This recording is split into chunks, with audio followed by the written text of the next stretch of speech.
जय हो। बोलो हनुमान जी महाराज की जय हो। नवरात्रि पर्व का मेरे विद्वजन बैठे चर्चा को क्रम दो, आज नवा दिवस है। बोलो।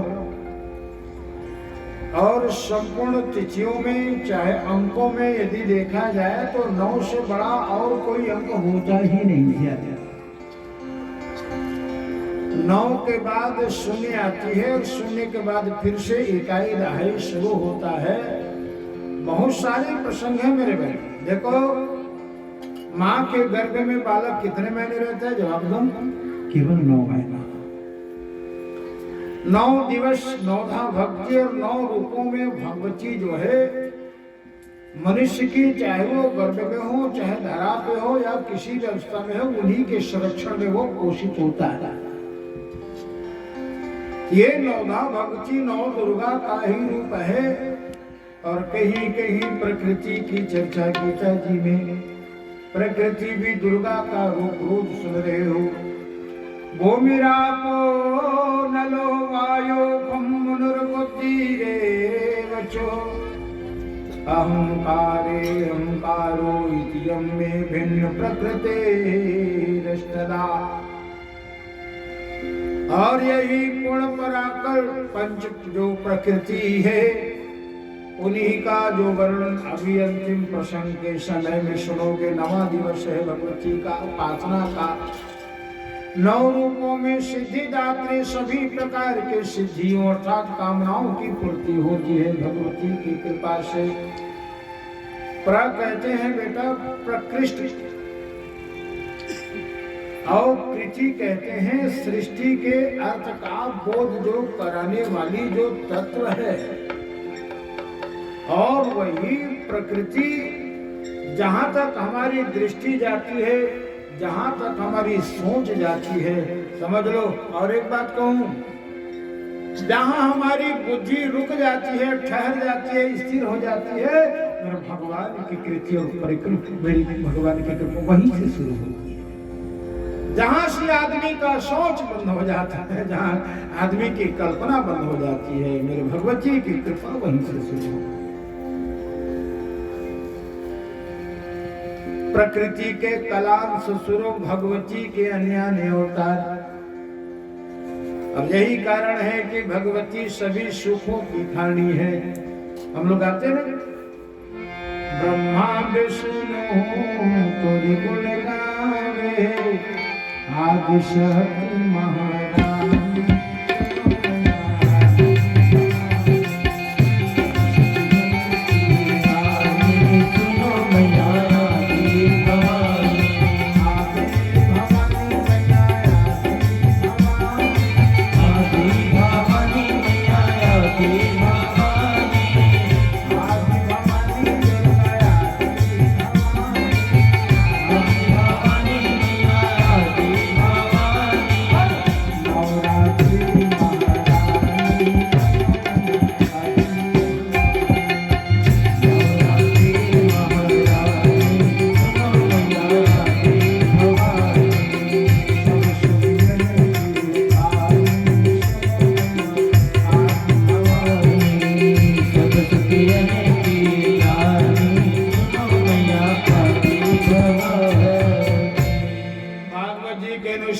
प्रकृति का निर्माण मेरे भगवान ने किया है और वही प्रकृति के द्वारा संपूर्ण संसार को संचालित करने वाला मेरे नारायण। मद भयात वर्षतो देवो भग। ठीक है, मेरे भय से ये प्रकृति संचालित होती, कहा है भगवान। कौन है? चंद्र की हूं चंद्रिका प्रकाश, अग्नि की हूं उष्णता, सूर्य की प्रकाश और तेज बल भारी हूं। ठीक है, मैं ही जल की शीतलता है ना, मैं ही वेदचारी हूं और जननी हूं जगत की, और समय आने पर सबको मैं मारी हूं। माटी को ओढ़ना, माटी के बिछना, माटी लगे सिराना। आई माटी माँ जिंदगी जी के, यही माटी माँ मिल जाना। कौन दुनिया से अलग हुआ है? बोलो। जहां तक हमारी दृष्टि जाती है वही दुनिया, और वही दुनिया। वैसे तो चर्चा है कि आदमी अकेला आता है और अकेला जाता है। द्रव्याणि पशुष्ट गोष्ठी, बोलो द्रव्य है वो किसी के साथ में जाता है क्या? और आज का आदमी ना, वो तो अच्छा हुआ कफन में जेब नहीं रहता बेटा, कफन में जेब नहीं रहता, वरना ना राशन कुछ लगेगा, ऐसे को कफन में भी रुपये लेके चलते। बड़ी विचित्र दशा है दुनिया की। देखो ये कथा हम लोग सुनते हैं ना जीने मरने के बाद, तो कथा में, कथा के द्वारा डराया नहीं जाता। डराता कौन है पता है? पता है बेटा डराता कौन है? जिनको ताबीज बेचना रहता है वो डराता है। ऐसे करोगे तो ऐसा होगा, ऐसे करोगे तो ऐसा होगा, ताबीज रखो। एक कथा युग युग से सावधानी किया है मेरे बेटे। कथा हम सबको साथ यही कारण है कि जन्म जन्मांतर जब तक तुम्हारी जीवन है, जीवन कम पड़ जाएगी, लेकिन भगवान की कथा कभी कभी नहीं। पढ़ने वाले पढ़ते रह गए, सुनने वाले सुनते रह गए, लेकिन हरि अनंत, हरि कथा अनंत का जो अनंता का जो प्रश्न, इसलिए प्रकृति ही भगवान की सुंदर कृति है। और कृति को देखकर कवियों की भावे है। सुनो ये क्या है? गुलाब का फूल कितना सुंदर है, हाय हाय कितना सुंदर दिख रहा है वो। इसी को देख करके कवि ने कल्पना किया, इसे देख कर जग वालों को यकीन ही क्यों कर होगा, जिसकी रचना इतनी सुंदर, ओ मैया कितना सुंदर होगा। अरे जिनकी करुणा सुंदर है, जिनका रूप सुंदर है, जिनकी, वैसे तो राम रूप में भगवान जब रोते वो सुंदर है, और तो तलाता है कोई बेटा तो वो सुंदर लगता है कि हाँ सुंदर, अति प्रिय मधुर तो तेरे बोला रामचरितमानस में भगवान तुतला के बोले। तुलसी जी ने तो लिखा है, चावर प्राण करे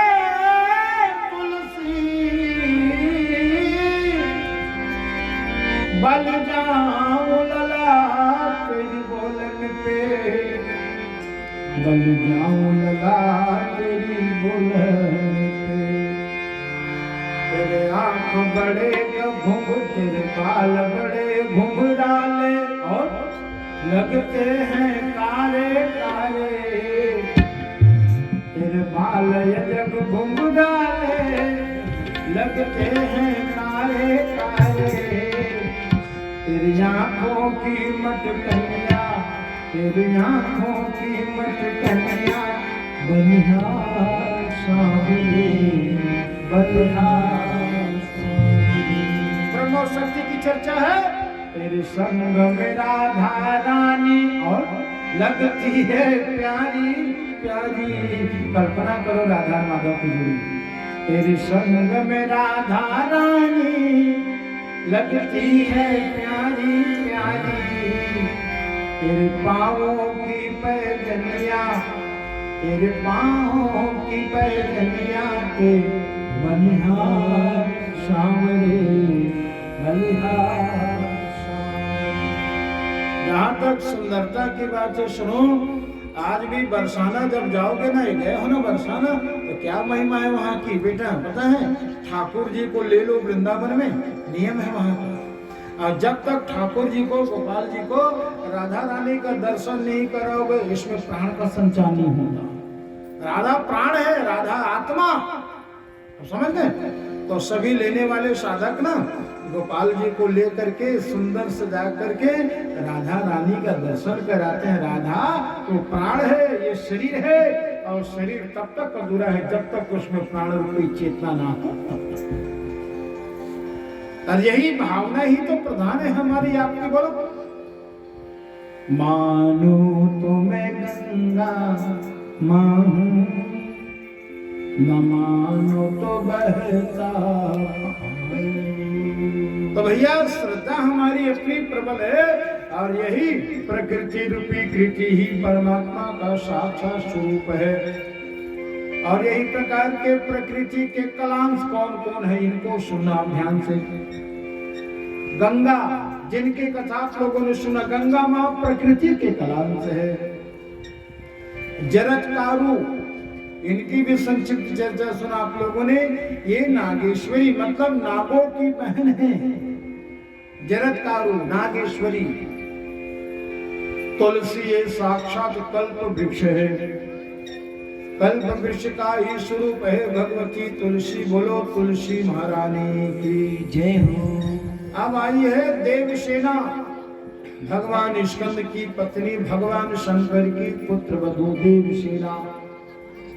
और यही क्रम में षष्ठी देवी, जिनको हम लोग छठी कहते हैं, छठवा दिवस, मंगल चंडी, इन सब की कथा सुना आप लोगों ने। ये तमाम देवी का जो रूप है प्रकृति के कलांश से लोग प्रकट हुए हैं। और जितने भी ग्राम की देवी है, शीतला माता से लेकर के अंगार मोती, गलवा माता, क्या क्या माता होता है सब जानते हो ना। टाइफाइड अंग्रेजी में कहा जाता है, वो मोती झीरा है, वो भी देवी माँ का रूप है। पशुओं में जो रोग होता है वो भी देवी माँ का रूप है। ये तमाम जो उपद्रव बीमारी के रूप में, रोग के रूप में मानव को सताता है ना, ये सब कहीं न कहीं माँ भगवती के रूप हैं। एक आध जगह कभी आप लोगों ने सुना होगा चेंद्री माता, सुने होंगे, देखे नहीं होंगे। चेंद्री माता क्या है? चेंद्री माता का मतलब यह है कि वो परितीन है। उसी भगवती का एक रूप, जिनको पुराना कपड़ा भेंट की जाती है, कपड़ा वगैरह नहीं बांधते कोई पेड़ पे, यहाँ चेंद्री माता। तो कितने रूप है बेटा, डाकनी, शाकनी, ये सब उन्हीं का रूप है। एक बात और याद रखना, आप लोग पूजा करते हो तो पूजा में दही उड़द बलि नहीं देते हैं।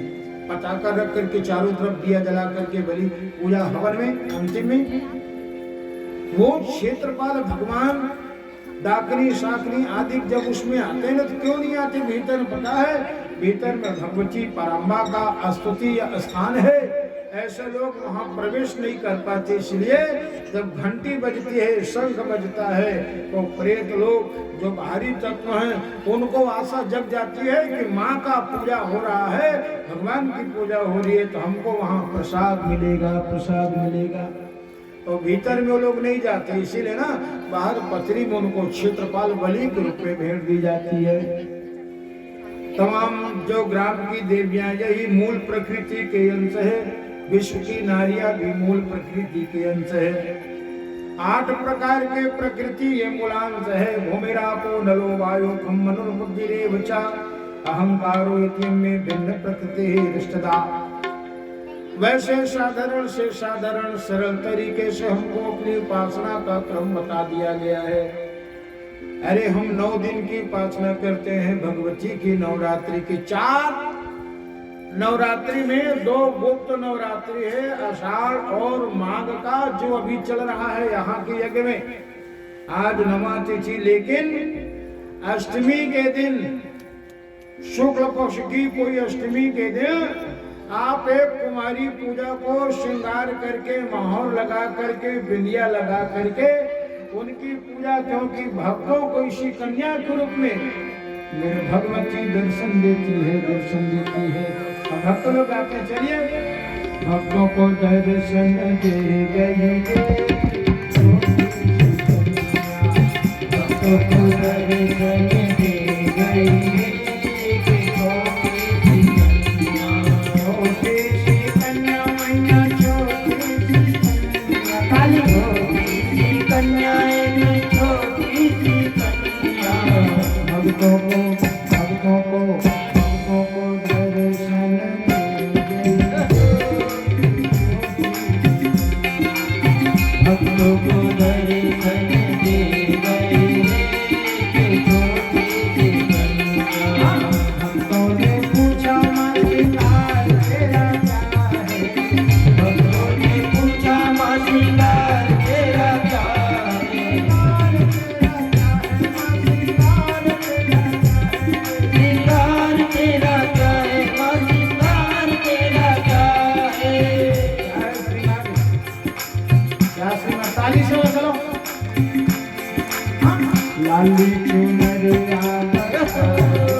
हाँ हलवा पूरी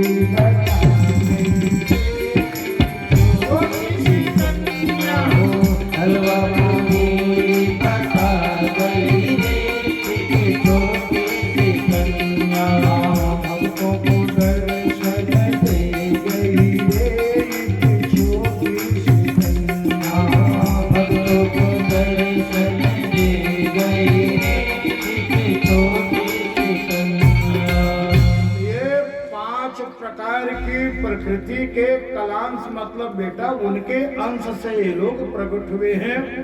अब मूल प्रकृति जिनको हम लोग जड़ कहते हैं क्या, गणेश जननी मतलब पार्वती मैया, ये पूर्ण ब्रह्म स्वरूपिणी है जिनको वेदों ने गाया है सर्वमंगल मांगल्ये शिवे सर्वार्थ साधिके शरण्ये त्र्यंबके गौरी नारायणी नमोस्तुते।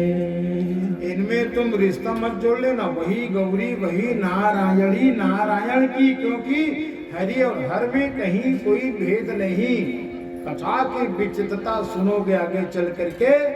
पहला क्रम में गणेश जननी मतलब माता गौरा पार्वती, दुर्गा दुर्गति नाशिनी दुर्गा ये तो, और यही क्रम में लक्ष्मी है। ये गृह लक्ष्मी विष्णु की पत्नी है, संपत्ति के साथ बुद्धि को भी देती है, बुद्धि को भी देती है। और यही माता लक्ष्मी वाणिज्य अर्थात व्यापार की भी जननी है, व्यापार की जननी है। व्यापार के प्रसंग में कोई व्यापारी यदि अपने व्यापार में वृद्धि चाहता है तो यही क्रम में श्री यंत्र को विद्वानों के द्वारा प्रतिष्ठित करवा करके उनको नित्य दीपक दिखाने से व्यापार में वृद्धि होती है। और क्या चाहिए बोलो। इसीलिए ये पुराण है, समाधान है, निवारण है, कारण हमारे पास है। इसलिए माँ दुर्गा माँ लक्ष्मी की कृपा लेने से कभी मत चूकना। हम केवल दीपावली और दीपावली की नहीं, आप हमेशा उनकी पूजा करो, आप हमेशा उनकी पूजा करो। कुमकुम रक्त चंदन से रोली से भगवती श्रीयंत्र की पूजा करनी चाहिए। श्रीयंत्र बाजार में मिल जाता है लेकिन उनकी प्रतिष्ठा होती है विद्वानों के द्वारा, ध्यान देना। अब लोग कहे कि श्रीयंत्र को रख करके बैठे ठाले बैठे रहोगे तो लक्ष्मी नहीं आएगी। श्रीयंत्र का तात्पर्य यही है कि तुम प्रतिष्ठित करके अपने घर में उनको रखोगे, पूजा करोगे ना, वो तुमको कर्मवादी बनने के लिए ताकत देगा, ऊर्जा देती है। और तब हम लोग कहते हैं ना कि मन नहीं लगता। मन क्यों नहीं लगता? कहीं न कहीं नकारात्मक ऊर्जा का अभाव है, सकारात्मक ऊर्जा का अभाव है हमारे अपने जीवन में, बस। और हम तो कहते हैं जितनी सुनो कथा सुनो अपने घर में तो 15 फोटो के जगह 10 रखना, 10 के रकम 5 रखना, 5 के जगह 1 रखना, लेकिन साफ रखना, सुथरा रखना, स्वच्छ रखना। चित्र फोटो कभी कटी फटी नहीं होना चाहिए। हाँ, दोष लगता है उसमें। जितना तुम पूजा पाठ नहीं करते हो उससे कहीं ज्यादा दोष। इसलिए साफ सुथरा अच्छी से फोटो बढ़िया चित्र रखाते अपने घर में। टूटे हुए दर्पण में नहीं रखना चाहिए, वास्तु दोष का एक कारण ये भी है। बंद पड़ा हुआ घड़ी यदि हो तो उनको भी फेंक देना चाहिए। मतलब ऐसे पड़ी हुई घड़ी भी एक प्रकार से जो कृपा में वृद्धि होनी चाहिए ना, वो अवरुद्ध हो जाता है। बहुत सारे प्रश्न। वैसे वास्तु शास्त्र के अंतर्गत जो कांटा वाला जो पेड़ है, पौधा फूल के अलग होता है, बड़ा वाला झाड़ है जैसे बेर आदि, तो वैसे गृहस्थों के घर में निवास में उनकी छाया नहीं पड़नी चाहिए। और व्यापार की देवी लक्ष्मी, तो लक्ष्मी की पूजा हम लोग लक्ष्मी की पूजा करते हैं, लेकिन सत्य की परिधि में सत्य कौन है? सत्य ही परमात्मा के एक रूप है। तो सत्यनारायण अर्थात भगवान विष्णु रूपी धर्म के परिधि में आप उनकी पूजा करो। बोलो, बेटी को न्योता दे दोगे या माँ को कह दोगे तुम आना, और पिता साहब तुम बात नहीं करोगे रे? बोल, आएगी माँ? तो माँ तभी आएगी, पिता को कह दो, क्योंकि पिता से माँ अलग थोड़ी है। तो पिताजी आप आना मेरे उस कार्य में, आप आना, आइएगा, आपको आना है आपके सानिध्य में। तो पिताजी अकेला आ गया, क्या बोलो जवाब दो। पिता वो तो बेटा उन्हीं का, हाँ हम तो बेटा उन्हीं के ना, वो किसको लेके आएगी माँ। यही अंतर।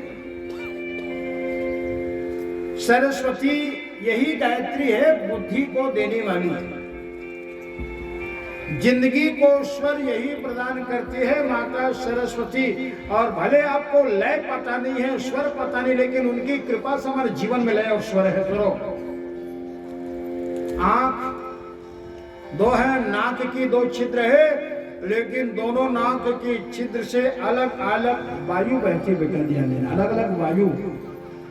प्राणायाम की मुद्रा में उनकी भाषा अलग है।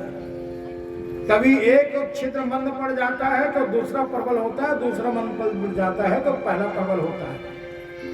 ये मेरी माता सरस्वती की कृपा रूपी स्वर।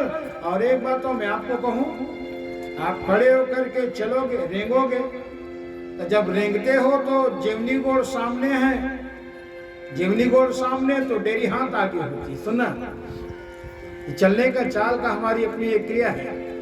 जीवनी गोड़ सामने है तो डेरी हाथ सामने, और फिर बायां पैर सामने तो दायां हाथ सामने, और दायां पैर और दायां हाथ एक साथ आगे बढ़ाने का प्रयास करना, क्रम बिगड़ जाएगा, लय बिगड़ जाएगा, तुम गिर जाओगे।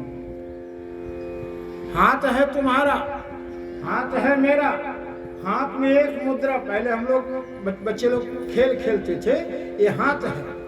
अब एक हाथ की मुद्रा को तुम ऐसे कर, आराम से कर लोगे, आप लोग बोलो ऐसे कर लोगे, ऐसे कर लोगे। लेकिन इसी क्रिया को दाएं को ऐसा और बाएं को ऐसा, हाथ आपका है, ताकत आपके पास है, लेकिन कितना भी आप प्रयास करो, बिना बिना अभ्यास का आप नहीं कर पाते। इसलिए भगवती सरस्वती का, और वैसे इनका प्रागट बसंत पंचमी, मैंने कल परसों कहा था ना कि बसंत पंचमी के दिन भगवती सरस्वती महा सरस्वती के रूप में प्रकट हुई थी, और उसी दिन बसंत पंचमी की परंपरा है। बसंत पंचमी सरस्वती निवेदन, सरस्वती पूजा के रूप में हम लोग मनाते हैं। कौन है? तो स्वयं की देवी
गायत्री का ही रूप है।